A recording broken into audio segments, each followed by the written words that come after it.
Bonjour à toutes et à tous, première vidéo de notre nouvelle série dédiée aux compétences du diplôme d'AP, d'officier de puériculture dans le cadre de la VAE. Je suis très heureux de vous retrouver, moi je m'appelle Victor, je suis cofondateur de Gazui et je suis aussi coordinateur sur le diplôme d'AP, donc j'ai accompagné beaucoup de candidates sur ce diplôme. L'objectif de ces différentes vidéos qui vont arriver au fur et à mesure de l'eau, c'est sur chacune des compétences, faire des focus en fait. Plonger dans cette compétence, qu'est-ce qu'elle veut dire pour vous aider un maximum dans la rédaction de votre livret 2. D'ailleurs, en parlant de ça, ce que vous voyez à l'écran là, juste derrière moi, justement, c'est le livret 2, le fameux livret que vous allez devoir remplir dans le cadre de votre VAE. J'ai déjà fait des vidéos sur le livret 2, donc je ne rentrerai pas dans les détails. Ce que je voulais juste vous montrer là, c'est donc la compétence 1. Ici, on est effectivement sur tout début du livret 2, et au fur et à mesure, on va descendre dans chaque compétence. On se rappelle du coup juste un élément important qu'il y a d'un côté une rubrique A et puis une rubrique B. Une rubrique A qui va servir simplement à dire en gros des exemples d'activités que vous faites en lien avec cette compétence. Et enfin, la rubrique B où là vous allez devoir choisir une des situations et vraiment la détailler. En fait, finalement, la vraie VAE comme on l'imagine, c'est vraiment dans la rubrique B. Voilà. Donc on va devoir décrire avec précision les situations vécues à partir des exemples et on doit choisir une seule situation. Donc voilà. Donc ça, c'est la compétence 1. Donc pour rappel, dans le diplôme d'AP, on a 12 compétences qui sont réunies en 5 blocs de compétences. Donc en fait, un bloc de compétences, si vous voulez, c'est un peu une famille de compétences. Donc là, par exemple, on est dans le domaine de compétences numéro 1 et l'activité numéro 1. Vous l'avez remarqué, c'est assez particulier pour cette première compétence. Le bloc de compétences et l'activité se ressemblent beaucoup, hein. Donc, dans le domaine de la compétence, c'est le domaine accompagnement et soins de l'enfant dans les activités de sa vie quotidienne et de sa vie sociale en repérant les fragilités. Et l'activité, la toute première, sachant qu'il va y en avoir trois dans ce domaine de compétences, accompagnement et soins de l'enfant dans les activités de sa vie quotidienne et de sa vie sociale en repérant les fragilités. Voilà. Donc en gros, c'est la même chose.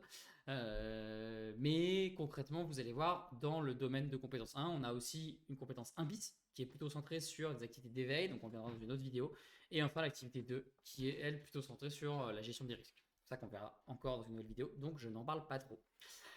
Donc aujourd'hui, on va parler d'accompagnement et soins de l'enfant dans les activités de sa vie quotidienne et de sa vie sociale en repérant les fragilités. Donc là, directement, ce que je voulais vous proposer, c'était de regarder. Donc là, je suis sur un des outils pédagogiques qu'on conçoit avec Gazouille.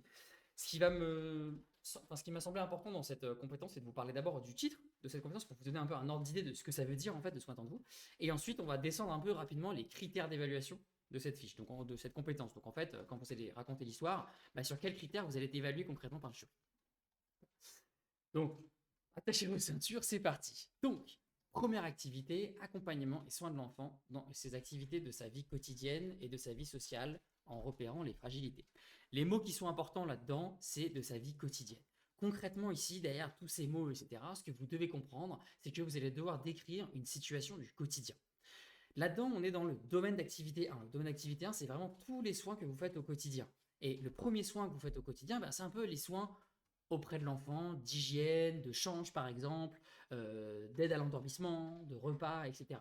On pourrait appeler ça les soins de premier secours, entre guillemets. C'est-à-dire que c'est des soins du quotidien, donc ce n'est pas des soins cliniques. Par exemple, un désencombrement rhinopharyngé, donc le mouchage typiquement, ou bien une prise de médicaments avec ordonnance, ou bien de la prise de ventoline, par exemple.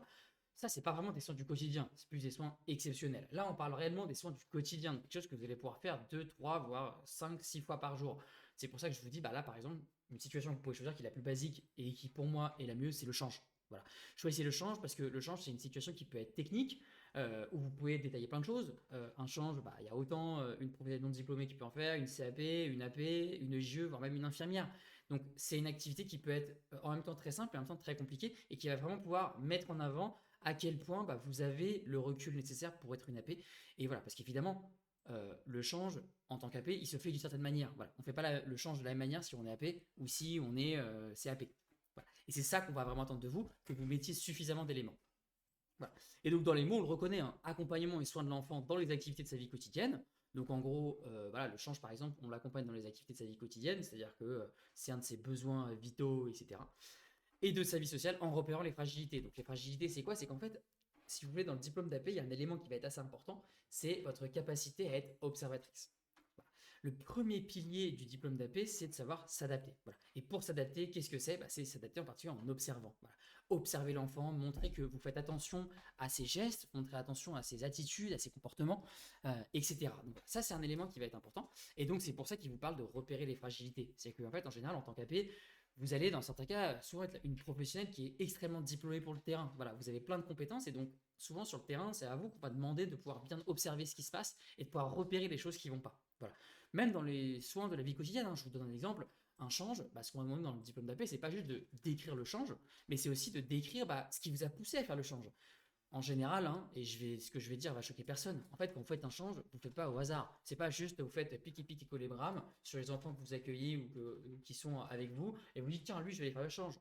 Non, en général, quand vous faites un change, c'est que vous avez observé un comportement d'enfant qui a changé, potentiellement une gêne que vous savez voir, ou bien une odeur. Voilà, en fait, il y a plein de signes qui vont vous guider vers ça. Et en fait, ce qu'on va vous demander dans le diplôme d'AP, vu qu'en fait, ce qui nous intéresse dans le diplôme d'AP, c'est vraiment l'adaptation par rapport à l'enfant, toute cette partie observation que je viens de vous décrire, c'est vraiment quelque chose qu'on va attendre que vous nous décriviez. Voilà. Et c'est souvent ça en fait qui est complexe avec sur le diplôme d'AP pour les nouvelles qui se lancent, etc. Parce que cet élément-là dont je vous parle, c'est pas quelque chose qu'on va attendre de vous que dans la compétence 1. C'est quelque chose qu'on va attendre de vous dans toutes les compétences du diplôme et dans toutes les activités que vous allez décrire dans le cadre de votre VAE. Voilà. Votre capacité à observer ce qui se passe, analyser du coup, grâce à ce que vous observez, quelles sont les analyses que vous pouvez en faire. Par exemple, ce que je vous disais sur le change, c'est voilà, je vois que le comportement de l'enfant, il semble avoir une gêne, je le vois, je me rapproche de lui, je sens qu'il y a une odeur qui peut donner lieu qu'il y a une selle. Et troisièmement, je lui pose la question, je l'inclus dans le soin. Ok, est-ce que tu te sens bien, Marcus? Est-ce que tu as besoin d'aller échanger? Si c'est un enfant qui a l'âge, bien sûr. Voilà. En tout cas, de l'inclure dans le soin. Voilà. Donc, tout ce que je vous décris là, ça va être utile aussi autant pour l'activité 1 que pour les autres compétences, etc. Donc, j'espère que je vous ai donné un peu un ordre d'idée sur les soins qu'on va vous demander, donc vraiment des soins du quotidien, des choses que vous faites tous les jours. Donc, je vais donner le change, la préparation des repas, des soins d'hygiène basiques, le lavage de mains, etc. Tous ces éléments-là, en fait, ça va vous sembler basique, mais c'est assez technique. Voilà. Et en fait, ce qu'on va vous demander, c'est pas juste de dire ce que vous faites, ça c'est déjà une première étape, c'est suffisamment dur. Et d'ailleurs, si vous êtes accompagné par Gazoui dans le cadre de votre VAE, on vous accompagne un peu sur la méthode dans la VAE pour réussir à rédiger ses premières situations, etc. Et on dit souvent qu'au tout début, c'est bien juste de dire tout ce qu'on a en tête, même avec des tirets, juste de décrire une situation. Voilà. Mais peu à peu, ça va être aussi d'apporter de la complexité à votre réflexion. Voilà. Mais vous inquiétez pas, vous ne prenez pas trop la tête, ça va venir étape par étape. Encore une fois, là, ce que je vais vous montrer, la deuxième étape, c'est de vous montrer les critères d'évaluation. Ne vous prenez pas tout de suite la tête sur les critères d'évaluation dans les fiches, enfin dans les compétences, pardon, dans ce que vous allez décrire. Parce que le risque, c'est que ça vous bloque un peu dans votre réflexion. Je vous en parle quand même parce que c'est une vidéo qui a vocation à être complète, mais si vous vous lancez dans votre VAE maintenant et que c'est la première vidéo que vous regardiez sur la compétence 1, moi ce que je vous conseille, c'est mettre la vidéo sur pause maintenant et commencer à trouver une situation et commencer à la rédiger. Voilà. Si vous êtes accompagné par Gazoui ou que vous êtes accompagné par Gazoui, donc ça pour ça, je mettrai peut-être un formulaire soit sur l'écran, soit dans le lien de la vidéo. Voilà, vous inquiétez pas. On fait plein de types d'accompagnement, même si c'est 1 heure, hein, vous pouvez payer 1 heure de votre poche, ou bien vous pouvez passer par France VAE, ou bien par le CPF. Enfin, voilà. Pareil, si vous ne savez pas ce que c'est un accompagnement à la VAE, j'ai des vidéos qui sont dédiées dessus, donc n'hésitez pas à aller voir. Mais voilà. Ce que je vais vous dire, c'est que n'hésitez pas à interagir avec votre accompagnatrice ou votre accompagnateur. Il est là ou elle est là pour ça. Et en particulier, tout cet aspect de trouver la bonne situation, commencer à rédiger, c'est elle aussi qui va vous accompagner sur la méthodologie. Voilà. Pour celles qui sont restées avec nous, vous voulez plonger dans les critères d'évaluation, dans la manière dont vous allez être évalué, et donc allons-y.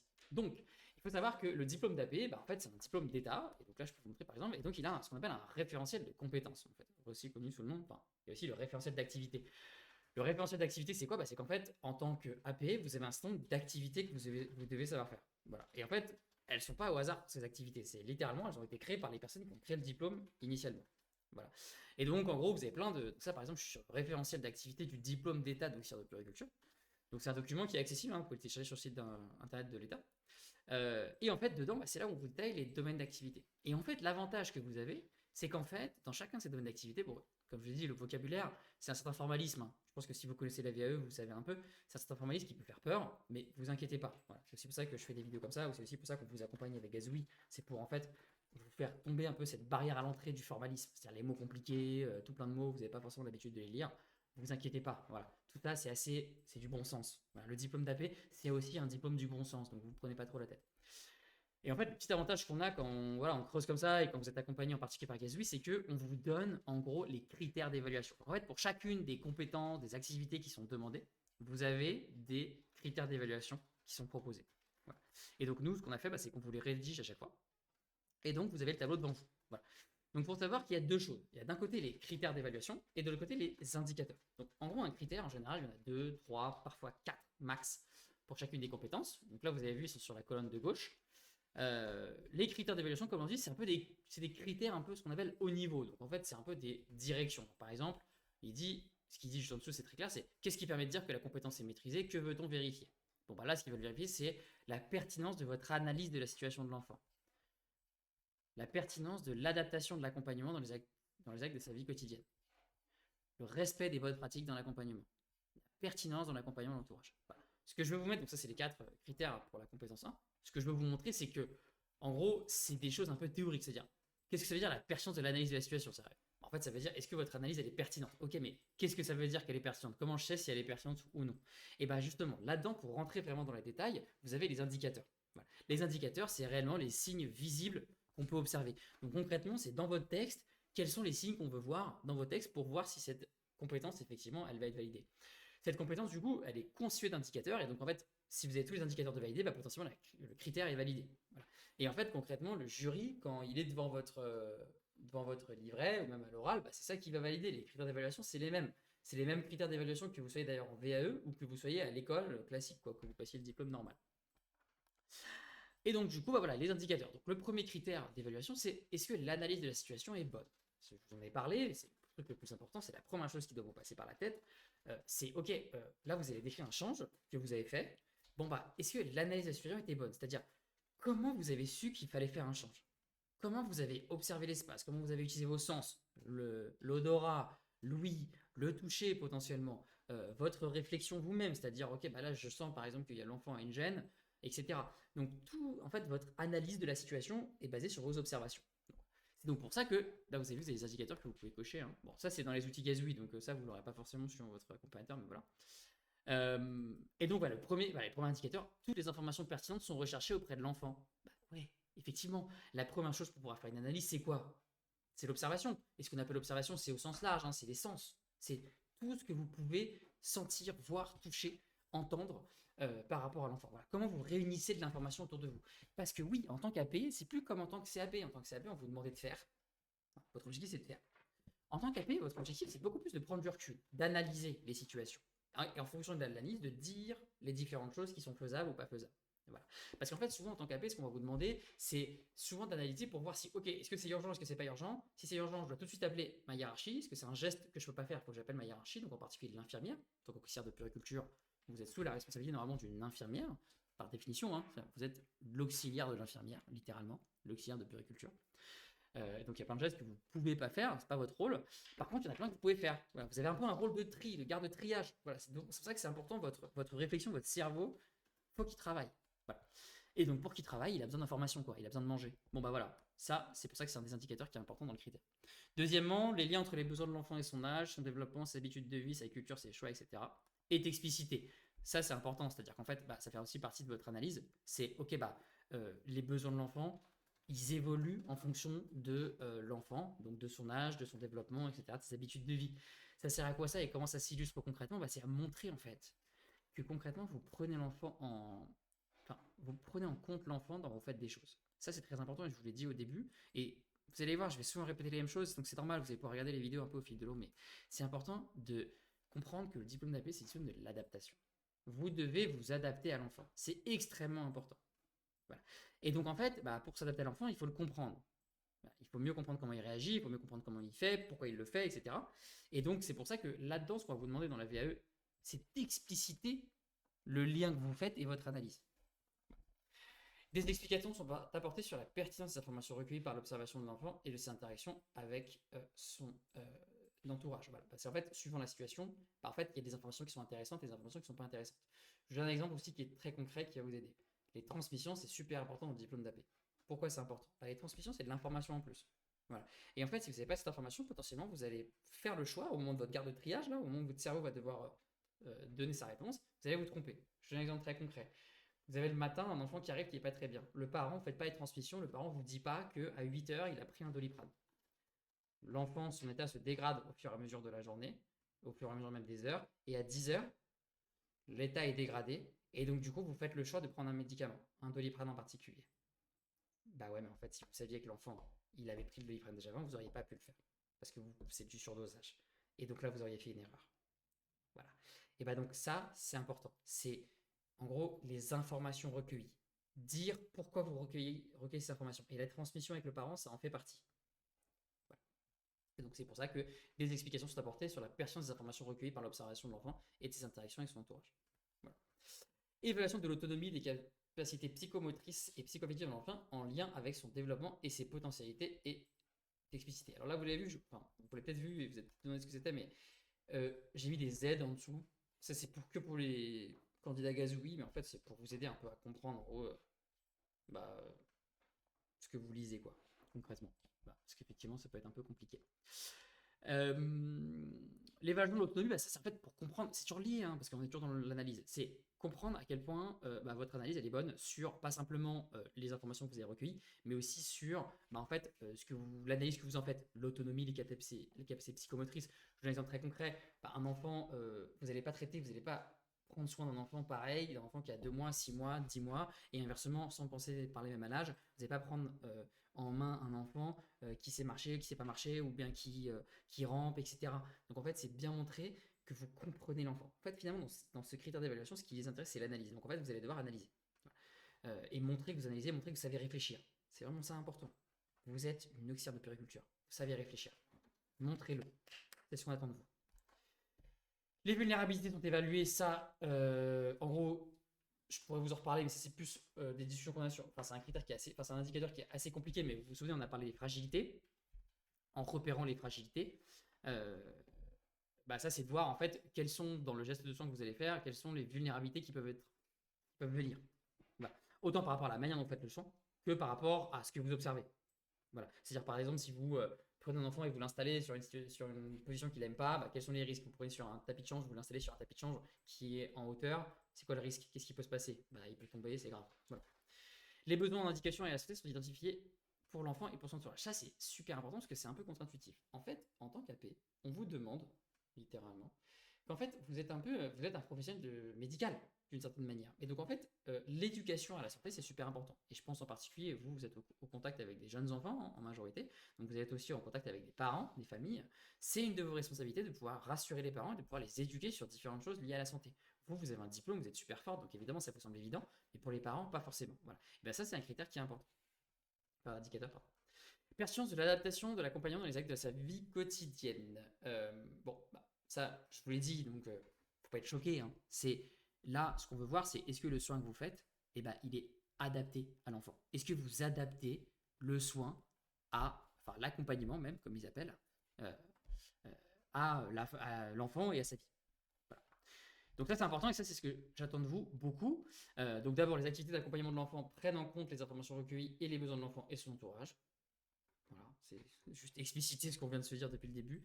Désolé, là c'est un peu, c'est barré, mais c'est pas censé être barré. L'accompagnement de l'enfant est réalisé en l'associant activement en fonction de ses besoins. Ça, je vous en ai déjà parlé aussi un petit peu au début.